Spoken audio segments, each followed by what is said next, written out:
Hello बेटा जी। Welcome to physics with Vaibhav sir. आज हम आगे का टॉपिक पढ़ेंगे रिफ्रैक्शन ऑफ लाइट का। तो नेक्स्ट टॉपिक है आपका factors affecting the refractive index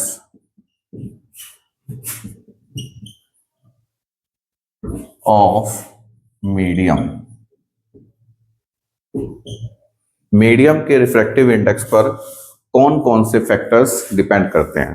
देखो बेटा, रिफ्रैक्टिव इंडेक्स आपने लास्ट वीडियो में पढ़ा था, ठीक है। तो उसके अकॉर्डिंग जो मीडियम है उसका रिफ्रैक्टिव इंडेक्स किन किन फैक्टर्स पे डिपेंड करता है। तो सबसे पहले नंबर वन है nature of the medium. Nature of the medium यानी कि मीडियम किस नेचर का है। ऑन द बेसिस ऑफ, हम लिख सकते हैं इसमें, on the basis of speed of light. Speed of light, और स्पीड ऑफ लाइट की बेसिस पर किस तरह से नेचर ऑफ मीडियम पे डिपेंड करता है। देखो बेटा, जिस मीडियम में स्पीड लाइट की कम होती है उस मीडियम का रिफ्रैक्टिव इंडेक्स ज्यादा होता है। ठीक है बेटा, ये ध्यान रखेंगे। जिस मीडियम में स्पीड ऑफ लाइट कम होती है उस मीडियम का रिफ्रैक्टिव इंडेक्स ज्यादा होता है। किसके रेस्पेक्ट में? एयर या वैक्यूम के रेस्पेक्ट में। ठीक है। और जिस मीडियम में स्पीड ऑफ लाइट ज्यादा होगी उसका रिफ्रैक्टिव इंडेक्स कम होगा। कैसे, ये हमने देखा। रिफ्रैक्टिव इंडेक्स का फॉर्मूला आप जानते हैं, एब्सोल्यूट रिफ्रैक्टिव इंडेक्स का mu is equal to C upon V होता है। यहाँ पे सी क्या है? Speed of light in vacuum या एयर, और ये speed of light in medium. तो speed of light in medium with respect to air या वैक्यूम अगर ज्यादा है तो ये वैल्यू कम होगी, ये कम है तो ये वैल्यू ज्यादा होगी। ठीक है बेटा। तो रिफ्रैक्टिव इंडेक्स जो है वो किस तरह से डिपेंड करता है? जिस मीडियम में स्पीड ऑफ लाइट ज्यादा होगी उस मीडियम का रिफ्रैक्टिव इंडेक्स कम होगा। जिस मीडियम में स्पीड ऑफ लाइट कम होगी उस मीडियम का रिफ्रैक्टिव इंडेक्स ज्यादा होगा। ठीक है बेटा। तो नेक्स्ट वन करते हैं फिजिकल कंडीशन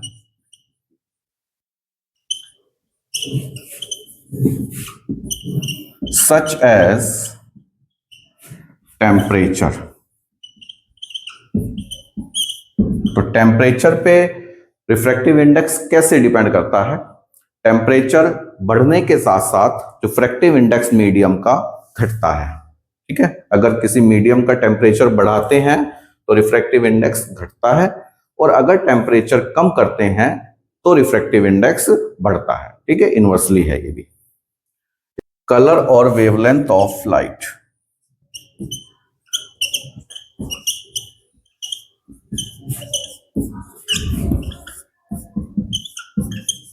देखो बेटा, चाहे कोई भी कलर की लाइट हो, आप जानते हैं कि white colour is a mixture of 7 colours. कौन कौन से होते हैं? V, I, B, G, Y, O, R, VIBGYOR. देखो बेटा, speed of light in air और वैक्यूम तो सेम होती है, चाहे वो कलर वॉयलेट हो, चाहे वो इंडिगो हो, चाहे ब्लू हो, ग्रीन हो, येलो हो, ऑरेंज हो, रेड हो, कोई भी कलर की लाइट हो उसकी स्पीड वैक्यूम या एयर में सेम होती है। लेकिन अगर कोई दूसरा ट्रांसपेरेंट मीडियम है, दूसरा ट्रांसपेरेंट मीडियम मतलब ग्लास है, ठीक है, या वाटर है, कोई भी और दूसरा ट्रांसपेरेंट मीडियम, तो उसमें हर कलर की स्पीड अलग अलग होती है। ठीक है। उसमें सबसे कम स्पीड वॉयलेट कलर की होती है और सबसे ज्यादा स्पीड रेड कलर की होती है फॉर अ गिवन मीडियम। तो इसको ऐसे लिखेंगे, फॉर अ गिवन मीडियम। आपको कोई भी एक मीडियम गिवन है, चाहे वो वाटर है चाहे वो ग्लास है, कोई भी एक मीडियम गिवन है, उसके लिए स्पीड जो है of violet light, speed of violet light is less than speed of red light. ठीक है। इस वॉयलेट लाइट की स्पीड कम होती है, रेड लाइट की स्पीड ज्यादा होती है किसी भी मीडियम के लिए। तो इसका मतलब रिफ्रैक्टिव इंडेक्स फॉर वॉयलेट ज्यादा होगा रिफ्रैक्टिव इंडेक्स फॉर रेड के लिए, क्योंकि स्पीड कम रिफ्रैक्टिव इंडेक्स ज्यादा, स्पीड ज्यादा रिफ्रैक्टिव इंडेक्स कम। ठीक है बेटा, तो इसका मतलब ये हुआ कि वेवलेंथ जो है, सबसे कम वेवलेंथ वॉयलेट की, स्पीड कम वेवलेंथ कम, सबसे ज्यादा वेवलेंथ रेड कलर की, सबसे ज्यादा स्पीड रेड कलर की। ठीक है, लेकिन रिफ्रैक्टिव इंडेक्स इनका ऑपोजिट होता है। तो जैसे जैसे हम वॉयलेट से रेड की ओर जाते हैं, यानी कि वेवलेंथ इंक्रीज हो रही है, वेवलेंथ क्या हो रही है, इंक्रीज, तो रिफ्रैक्टिव इंडेक्स क्या होगा, डिक्रीज होता है। ठीक है बेटा जी, तो वेवलेंथ और कलर और वेवलेंथ पे कैसे डिपेंड करता है, वेवलेंथ इंक्रीज होने के साथ साथ कलर जो है, रिफ्रैक्टिव इंडेक्स जो है वो डिक्रीज होगा। तो सबसे ज्यादा रिफ्रैक्टिव इंडेक्स वॉयलेट के लिए और सबसे कम रिफ्रैक्टिव इंडेक्स रेड कलर के लिए होता है। Note, next topic is principle of reversibility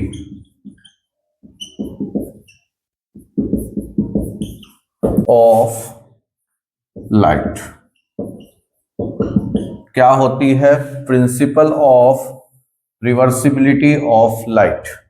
देखो बेटा, according to the law of principle of reversibility, कि अगर कोई रे एक मीडियम से दूसरे मीडियम में जा रही है, जैसे कि ये कोई सरफेस है, ठीक है, ये रेयर मीडियम है और ये डेंसर मीडियम है, और लाइट की रे रेयरर मीडियम से डेंसर मीडियम में जा रही है, ठीक है, तो क्या होगा, नॉर्मल की तरफ बेंड हो जाती है, ये आप जानते हैं।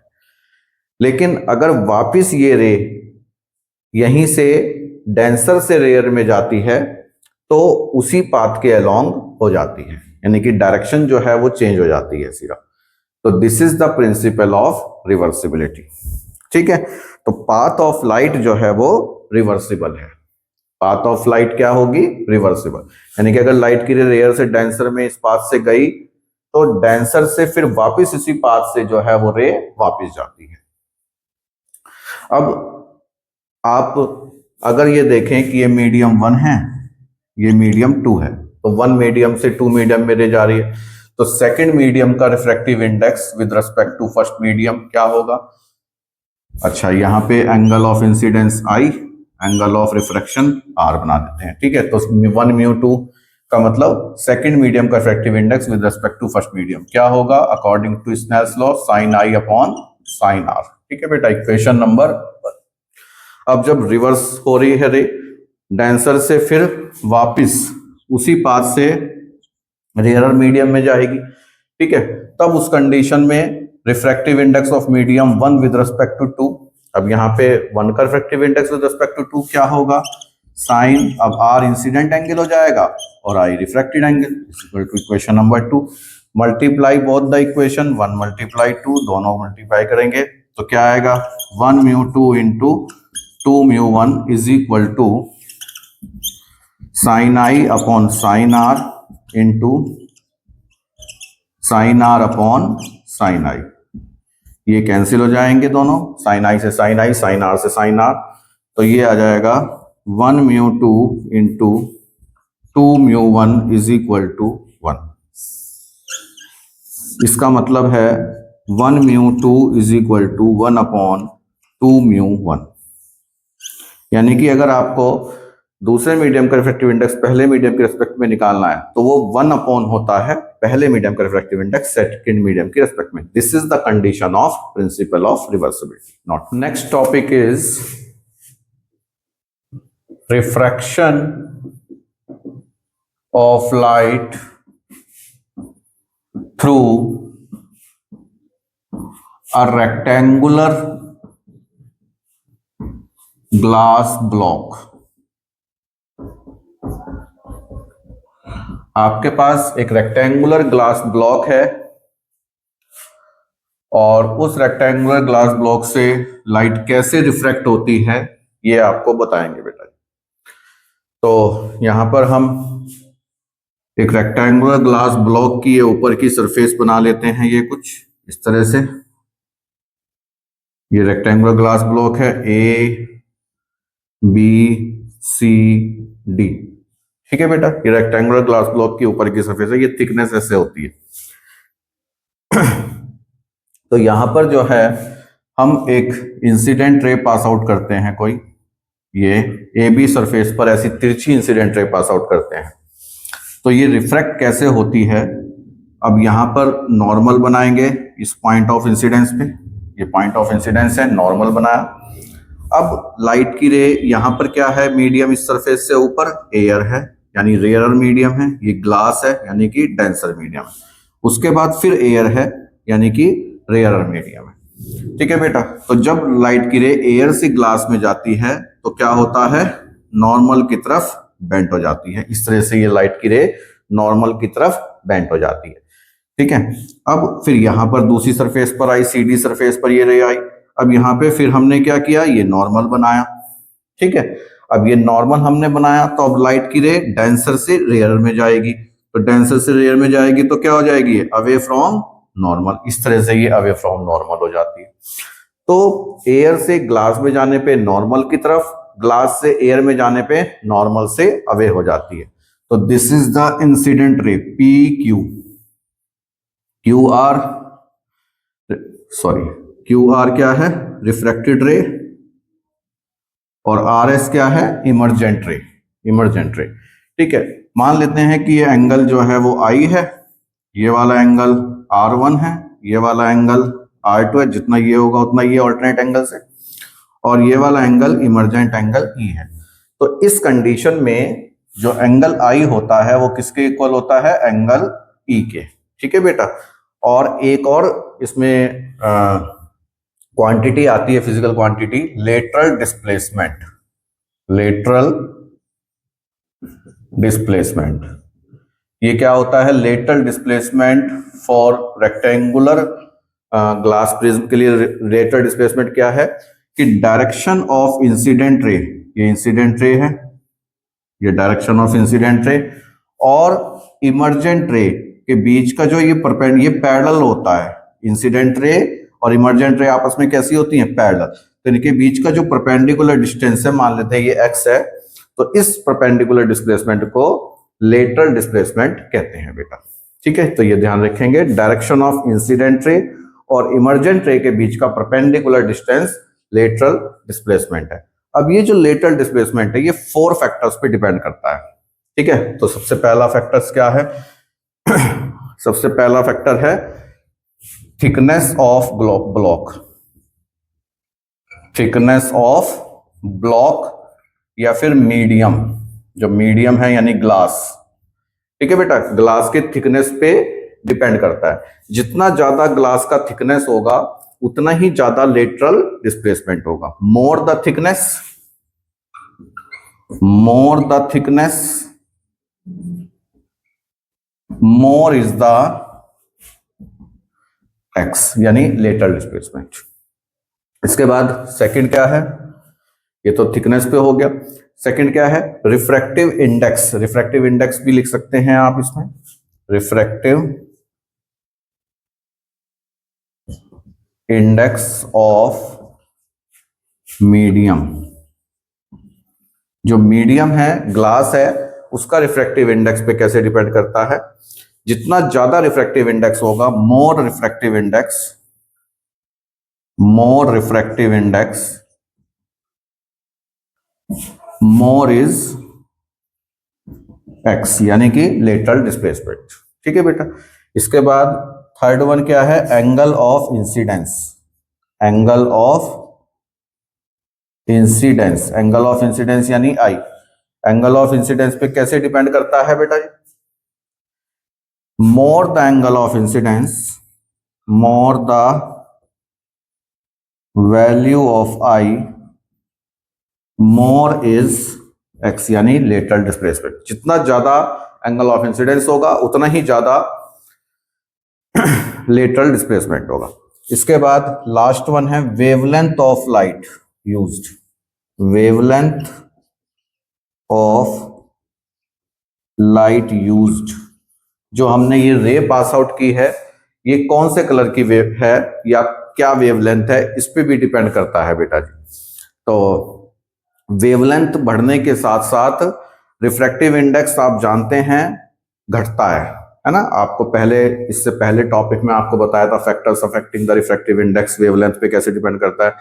तो जब रिफ्रैक्टिव इंडेक्स जो है वो वेवलेंथ के बढ़ने से घटता है तो इसका मतलब ये हुआ कि वेवलेंथ के बढ़ने से लेटरल डिस्प्लेसमेंट क्या होगा, डिक्रीज होगा। तो increasing the wavelength, increasing the wavelength, increasing the wavelength मतलब रेड कलर की तरफ जाए वॉयलेट से, ठीक है ना, वेवलेंथ बढ़ रहा हो, then decreasing the value of x, decreasing the lateral displacement. ठीक है बेटा जी। तो वेवलेंथ बढ़ने के साथ लेटरल डिस्प्लेसमेंट घटता है। तो अगर ये वॉयलेट कलर की लाइट रे है यानी कि वेवलेंथ कम है तो लेटरल डिस्प्लेसमेंट ज्यादा होगा, और अगर ये रेड कलर की लाइट है तो लेटरल डिस्प्लेसमेंट सबसे कम होगा। ठीक है बेटा जी, नोट कर। क्वेश्चन बेटा इस पे करते हैं हम, रिफ्रैक्शन ऑफ लाइट पे बेस्ड है। एक इस तरह से कुछ डायग्राम दिया हुआ है जिसमें एक ग्लास ब्लॉक है जो एक थ्रेड से सस्पेंडेड किया है, ठीक है ना। इस तरह से कुछ तिरछा ग्लास ब्लॉक रखा है और ये किसी लिक्विड में रखा है, इधर भी लिक्विड है इधर भी लिक्विड है, इसके अराउंड क्या है, लिक्विड है, और इस लिक्विड से रे पास आउट हो रही है ग्लास में और फिर ग्लास से रे लिक्विड में आएगी। तो क्वेश्चन क्या है कि draw the diagram to show how does the light bend when it travels from liquid to glass and then to liquid. तो हमें डायग्राम बनाना है कि लाइट की रे लिक्विड से ग्लास में गई, ग्लास से लिक्विड में गई, लेकिन इसमें दो कंडीशन दे दी, पहली और दूसरी। तो पहली कंडीशन के अकॉर्डिंग क्या कहता है कि light slows down in glass, यानी कि जो ये रे है इसकी स्पीड ग्लास में कम हो जाती है। कम हो जाती है इसका मतलब ये है कि इसका रिफ्रैक्टिव इंडेक्स लिक्विड का कम होगा, ग्लास का रिफ्रैक्टिव इंडेक्स ज्यादा होगा, क्योंकि स्पीड कम रिफ्रैक्टिव इंडेक्स ज्यादा, तो ग्लास का रिफ्रैक्टिव इंडेक्स ज्यादा होगा पहली बात में। ठीक है बेटा। तो इस कंडीशन में हम डायग्राम कैसे बनाएंगे, रे डायग्राम देखिए। तो सबसे पहले तो ये ब्लॉक बनाएंगे एज इट इज, ये हमने ऐसे तिरछा जैसा ब्लॉक था वो बनाया। अब रे पास आउट हो रही है ऐसे सीधी, अब ये रे पास आउट हो रही है तो यहां पे हमने नॉर्मल बना दिया, ये नॉर्मल बना दिया। ठीक है बेटा। अब लाइट की रे लिक्विड से ग्लास में जा रही है जब स्पीड क्या हो रही है, डाउन हो रही है, यानी कि स्पीड कम हो रही है। तो कम हो रही है यानी कि इसका रिफ्रैक्टिव इंडेक्स ज्यादा है, तो नॉर्मल की तरफ बेंट हो जाएगी ये रे, ये इस तरह से नॉर्मल की तरफ बेंट हो गई। ठीक है बेटा। अब फिर यहां पे फिर नॉर्मल बना देंगे हम, ये कुछ इस तरह से ये नॉर्मल बन जाए। अब इस कंडीशन में क्या होगा, अब रे ग्लास से लिक्विड में जा रही है जिसका रिफ्रैक्टिव इंडेक्स कम है, तो यानी कि अवे फ्रॉम नॉर्मल हो जाएगी, ये रे अवे फ्रॉम नॉर्मल, इस तरह से रे निकल जाएगी सीधी, ये सीधी रे निकल जाए। तो इस कंडीशन में जब स्पीड लाइट की क्या हो रही है, स्लो हो रही है, तो लाइट जो है वो स्लो हो रही है, इसमें स्पीड कम हो रही है, तब इस कंडीशन में नॉर्मल की तरफ बेंट हो गया, अवे फ्रॉम नॉर्मल, जैसे रेक्टेंगुलर ग्लास ब्लॉक का आपको डायग्राम बनाया। अब सेकंड पार्ट में क्या कहता है कि स्पीड अप हो रही है, लाइट जो है वो स्पीड्स अप कर रही है ग्लास में। अब जब ग्लास में स्पीड ज्यादा है तो इसका मतलब लिक्विड का रिफ्रैक्टिव इंडेक्स क्या होगा, ज्यादा होगा, और ग्लास का रिफ्रैक्टिव इंडेक्स कम होगा। इसमें आप ये भी लिख सकते हैं, यहां लिक्विड, यहां ग्लास, और ये लिक्विड। ठीक है बेटा, इस तरह से मेरे पास। अब इस कंडीशन में डायग्राम कैसे कंप्लीट करेंगे, ये देखिए। इसमें हमने यही उस तरह से ही एक तिरछा ग्लास स्लैब बना दिया, थोड़ा सा इसको सही कर लो, ये हमने तिरछा ग्लास स्लैब बना दिया। अब इसमें रे जो है वो ऐसे ही सीधी जा रही है, ठीक है ना, हॉरिजॉन्टल इस तरह से। ये लिक्विड है, ये ग्लास है, और फिर ये लिक्विड है। अब रे जो है वो लिक्विड से ग्लास में जा रही है, लेकिन सेकंड पार्ट में कहता है स्पीड ज्यादा होगी ग्लास में। स्पीड ज्यादा होने का मतलब रिफ्रैक्टिव इंडेक्स कम होगा, इसका रिफ्रैक्टिव इंडेक्स ज्यादा होगा, तो डेंसर से रेयर में रह जाएगी इसका मतलब। ठीक है बेटा, तो उस कंडीशन में क्या होगा, ये नॉर्मल बना दिया हमने इस सरफेस पर, तो ये अवे फ्रॉम नॉर्मल हो जाएगी, इस तरह से ये रे अवे फ्रॉम नॉर्मल हो जाएगी। और फिर यहां पे फिर नॉर्मल बना देंगे, ये सरफेस पर नॉर्मल बना। अब ये क्या होगी, रे कैसे जाएगी, रेयरर से डेंसर में, क्योंकि इसका रिफ्रैक्टिव इंडेक्स ज्यादा है, इसका कम है। ठीक है, तो कम से ज्यादा में जाएगी तो नॉर्मल की तरफ बैंड जाए, तो इस तरह से रे निकल जाएगी। बात समझ में आई? तो ये आपको इसमें ध्यान रखनी है बात। इस तरह से रे डायग्राम कंप्लीट करेंगे। अच्छा, इसमें एक तरह से और भी क्वेश्चन आपसे पूछ सकते हैं एग्जाम में कि वो दो कंडीशंस बताओ कि जब रे लिक्विड से गिलास में जाए और बेंट ना हो, बिना बेंट हुए रे सीधी निकल जाए, उसकी क्या दो कंडीशंस हैं? तो आपको बताई थी मैंने कि एक तो पहली कंडीशन क्या है, जब एंगल ऑफ इंसिडेंस क्या हो, 0, यानी कि रे इस सरफेस के नॉर्मली पास आउट हो तो सीधी निकल जाएगी बिना बेंट हुए। ठीक है बेटा, चाहे यहां पे चाहे उस कंडीशन में। दूसरी कंडीशन आपको क्या बताई थी, जब रिफ्रैक्टिव इंडेक्स लिक्विड का और रिफ्रैक्टिव इंडेक्स ग्लास का सेम हो। अगर इसका रिफ्रैक्टिव इंडेक्स और इसका रिफ्रैक्टिव इंडेक्स सेम है, तब भी चाहे तिरछी भी रे पास आउट करें तो क्या होगी, सीधी निकल जाएगी, कोई बेंट नहीं होगी रे। ठीक है बच्चे, तो ये आप इसमें ध्यान रखेंगे ये बात। अच्छा, क्या इन कंडीशंस में ये जो ग्लास हमने लिक्विड में रखा है, इन दो कंडीशंस में क्या जो ग्लास हमने लिक्विड में रखा है दिखाई देगा? नहीं दिखाई देगा बेटा जी, क्योंकि जब दोनों मीडियम का रिफ्रैक्टिव इंडेक्स सेम होगा तो ये ग्लास इसमें जो है वो इनविजिबल होगा, ऐसा लगेगा कि वो लिक्विड ही है। ठीक है बेटा, चाहे नॉर्मली रे पास करें तब भी, और चाहे रिफ्रैक्टिव इंडेक्स दोनों मीडियम का सेम हो तब भी, इन दोनों कंडीशन में ही ग्लास विजिबल नहीं होगा। ठीक है बेटा, नोट करो। एक क्वेश्चन और करते हैं बेटा। क्वेश्चन ये है कि टू पैरेलल रेज हैं, रेड कलर की और वायलेट कलर की, ए और बी रे, और ये मीडियम है, मीडियम को डिवाइड कर रहा है सरफेस, इसके ऊपर एक एयर है मीडियम और इसके नीचे सरफेस के नीचे एक ग्लास है। तो लाइट की रे एयर से ग्लास में जा रही हैं और दोनों पैरेलल रेज हैं। और क्वेश्चन ये है कि complete the diagram showing the refracted rays for them in the glass, यानी कि ग्लास में कैसे रिफ्रैक्टेड रे होगी। अब देखो बेटा, रे एयर में तो दोनों की स्पीड सेम होती है, चाहे कोई भी कलर हो। ठीक है, लेकिन ग्लास में आने के बाद रेड कलर की स्पीड ज्यादा होगी और वॉयलेट कलर की स्पीड कम होगी। ठीक है, तो किस तरह से ये रे डायग्राम हम कंप्लीट करेंगे, एक सरफेस बनाएंगे, ये पैरेलल रेज, बिल्कुल पैरेलल रेज हैं, ये रेड कलर की है, ये वॉयलेट कलर की है, सरफेस के ऊपर एयर है, नीचे ग्लास है। यहां पर जहां पे मिलती है ये नॉर्मल बनाते हैं, ऐसे ही यहां पे भी नॉर्मल बनाएंगे। अब रेड कलर की स्पीड जो है ग्लास में क्या होगी, ज्यादा होगी स्पीड, तो ये डेविएट कम होगी, बेंट कम होगी। ठीक है बेटा, तो इस तरह से ये रे रिफ्रैक्ट होगी। अब वॉयलेट कलर की स्पीड जो है वो कम होगी, तो ये बेंट ज्यादा होगी।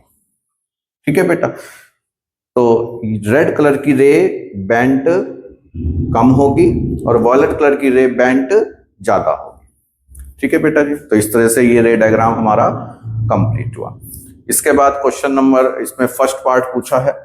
फर्स्ट पार्ट में क्या पूछा कि how do the speeds of ray differ in glass, कैसे डिफर होंगी स्पीड। इसमें स्पीड लाइट की क्या होगी, स्पीड ऑफ